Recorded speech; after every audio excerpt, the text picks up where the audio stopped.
Chapter 23. Bex. This didn't sound like my sister at all. And Bex was friends with Claudia after everything she'd done. That couldn't be right. Charlie must have been exaggerating. Surely Bex wasn't that bad, was she?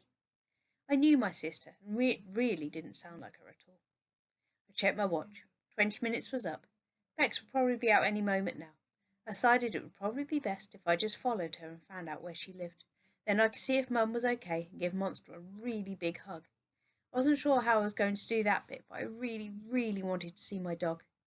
I leaned against the tree and watched an Ancho crisp packet blow around the playground. It swooped gently this way and that, almost as if it couldn't decide which way to go. I watched the packet blow towards the main gate. Suddenly, a foot wearing a brown boot stamped down on top of it like it was crushing a butterfly. My jaw dropped. Then I saw who the leg belonged to. It was Bex. Her long brown hair was pulled into a really high ponytail. It was so tight she had a shocked look in her eyes.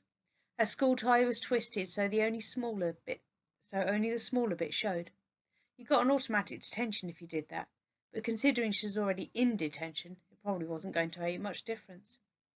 She was wearing skinny black jeans instead of regulation school trousers, and, more shockingly, she appeared to be wearing about 2 inches of thick orange makeup. I watched, dumbstruck, as she turned and left and headed down the road. I started to follow. I kept my distance, but it wouldn't have made much difference, as she was too busy scrolling through her phone to notice me. When she got to the high street, she went into a shop called Candy Lashes. Underneath the shop sign, which was written in bright purple bubble letters, it said, "Accessorise for life." I looked through the window and was faced with piles and piles of stuff.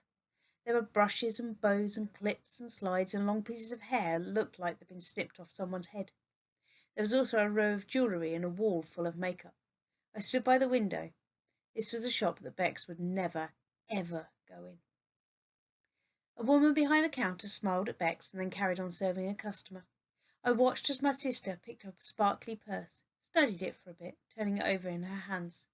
My stomach tightened as she looked over at the shop assistant, and then it relaxed as Bex put the purse back. She made her way towards the makeup section. I stepped to the side so I had a better view as she picked up the bottle of perfume, squirted it onto her wrist, gave it a sniff, and then put it back. Then she chose some pink, sparkly nail polish and looked at the tiny label on the bottle.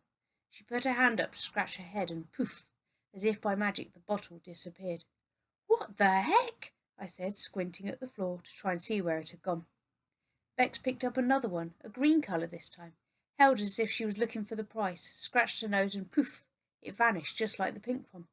This time I saw exactly where it had gone. She dropped down the sleeve of her school blazer. Her fingers gripped the cuff so the bottles didn't drop onto the floor. She chose one more varnish, a blue one this time, and abracadabra, that disappeared too. She was like a thieving magician. She glanced around the shop one last time, then stuffed both her hands into her blazer pockets and walked quickly towards the door. I turned away so she didn't see me, and then I followed her as she headed down the street. My goody two-shoes sister was a thief. I couldn't believe it. She crossed over the road, and I did the same, keeping a few places behind her. What was she thinking? Did she not realise how much trouble she could get into if she was caught? We got to the outside of the library, and when she suddenly stopped and turned round. "Why are you following me?" she said. Her nose was scrunched up, and her eyes were narrowed to slits. "Bex," I stuttered. She looked even more orange close up. "How do you know my name? You at my school?" I cleared my throat. Yes," I said. She narrowed her eyes so they were nearly closed. "Well, what do you want?" she said. I jiggled around a bit. I'm doing a survey for school for homework. Wanted to ask you a question." She glared at me again. "Look, I'm not in the mood for stupid games, all right?" She dropped her shoulder one way and cocked her head the other, then spun round, and I watched her ponytail bob away as she headed down the street. "Bex, wake up," I said, chasing after her. She turned around and huffed and rolled her eyes all at the same time. "Can you just answer a question for my homework, please? Otherwise I'll get into big trouble." She sniffed and stared at the ground. "All right, what's your stupid question?" she said. "Well, it's, what breed of dog do you own?" She frowned. "Is that it?" she said. I tried to look serious. "Yes, we're doing a project on, dogs in the community for, geography. Bex rolled her eyes again. Eye rolling seemed to be her thing. I don't have a dog. Never have, never will. Does that answer your question? Now go away. She carried on walking. I skipped along beside her. You don't have a beagle? A beagle that likes eating? He's about this high, I said, putting my hand down at my knee level.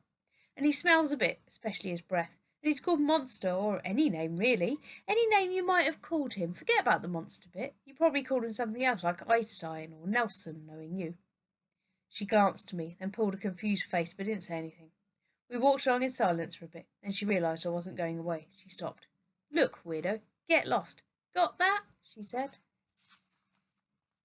But you haven't answered me properly about the dog, I said. She folded her arms.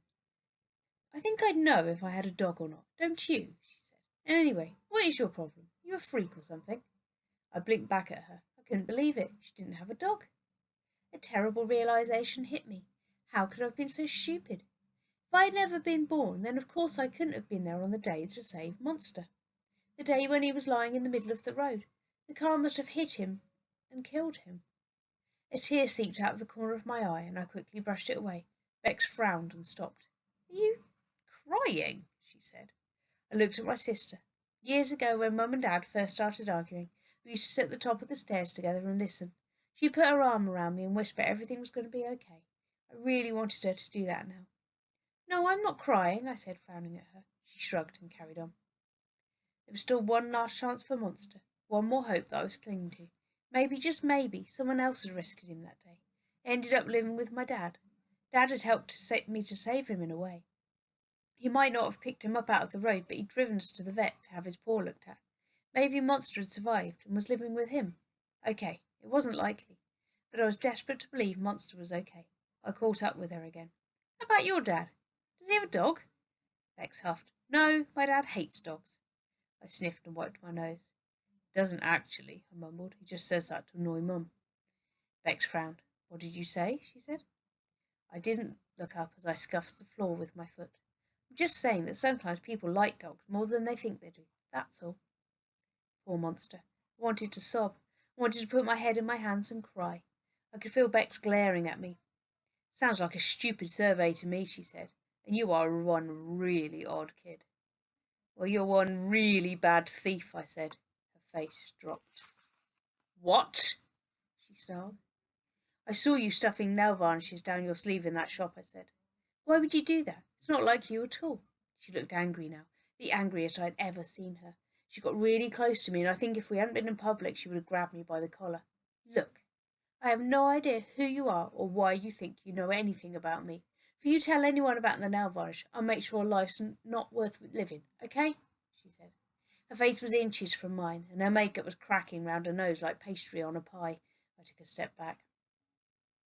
But you don't do things like that, I said, almost shouting. You're never in trouble. That's my job.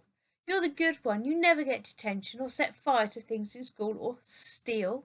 You do projects about the Georgians and boring stuff like that. Just for fun. She squinted at me. I don't know what you're talking about, she said. I'm not interested in that stuff. Oh, yeah, I said, suddenly remembering the mysterious wooden egg in Reggie's cabinet. I bet you know what M. Celeste means, don't you? I saw a flicker in my sister's eyes, but she didn't say anything. Or, Amerson, or something like that. Anyway, and, Earhart. I bet you know what an Earhart is too, don't you? She smirked. You don't mean what an Earhart is. You mean who, she said, instantly pressing her lips together. Ha! My sister was in there after all. Who was it then? Tell me. She grimaced at me. Haven't you heard of a thing called Google? She said. We were both quiet for a moment. Of course I've had. I don't have a computer at the moment, do I? Or a phone, I said. She looked me up and down like I was some kind of alien. What's your name? She said. Maxwell. Just Maxwell, I said. Well, just Maxwell. If you don't have a phone, then that's your problem, not mine, she said, and she carried on walking. I didn't have the energy to follow her and argue any more, so I turned away and began to make my walk back to Reggie's. This world stank. My sister was horrible, really, really horrible. My dad was working in a job that had made him ill, and Charlie Geek was pretending to be someone he wasn't. My stomach churned as I fought back tears. But far worse than all these things was the realization of what must have happened to my dog. If I hadn't been there on that day when he was lying in the middle of the road, I hadn't been there to save him. I wiped the tears as they began to spill down my cheeks. My dog, the best thing that had ever happened to me, was gone. Monster was dead.